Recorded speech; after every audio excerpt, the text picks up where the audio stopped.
Ebana, ujambo na karibu.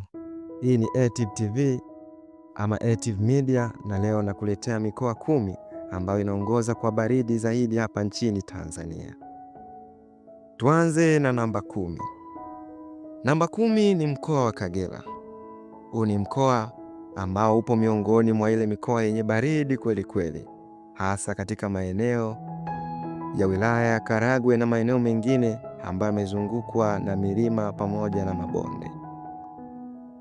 Namba 9 ni mkoa wa Ruvuma. Huu ni mkoa wenye baridi kweli kweli, hasa maeneo yenye mwinuko zaidi. Lakini namba 8 imeshikiliwa na mkoa wa Tanga, ambapo katika maeneo ya Lushoto na milima ya Usambara kuna baridi kweli kweli. Hili ni eneo ambalo ukienda inabidi ujipange, kwani utakutana na baridi isiyokuwa ya kawaida. Namba 7 ni mkoa wa Kilimanjaro.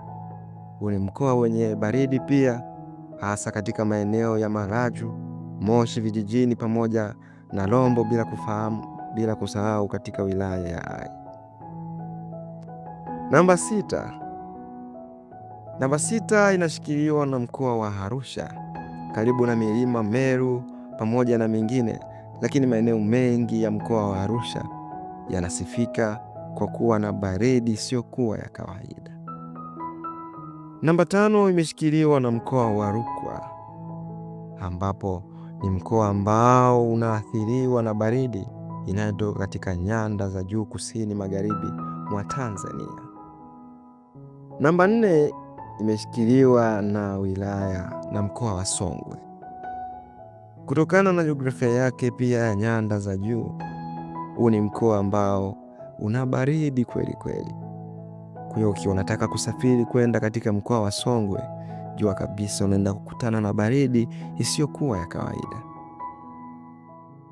Namba 3 imeshikiliwa na Mbeya. Mbeya pia ni miongoni mwa mikoa yenye baridi kali kweli kweli, na hasa katika maeneo ya Rungwe, Tukuyu pamoja na Umalila. Haya ni maeneo ambayo yanasifika kwa kuwa na baridi kali kweli kweli. Namba 2 imeshikiliwa na mkoa wa Iringa, hasa katika wilaya za Mufindi, Mafinga pamoja na Makombako. Haya ni maeneo ambayo yanaongoza kwa kuwa na baridi katika mkoa wa Iringa. Namba 1 imeshikiliwa na mkoa wa Njombe. Huu ndio mkoa ambao unaongoza kwa kuwa na baridi hapa Tanzania. Ni mkoa wenye baridi kali kweli kweli. Ukifika kule lazima ujipange. Asante kwa kufuatilia mpaka mwisho. Hii ni ATIV TV.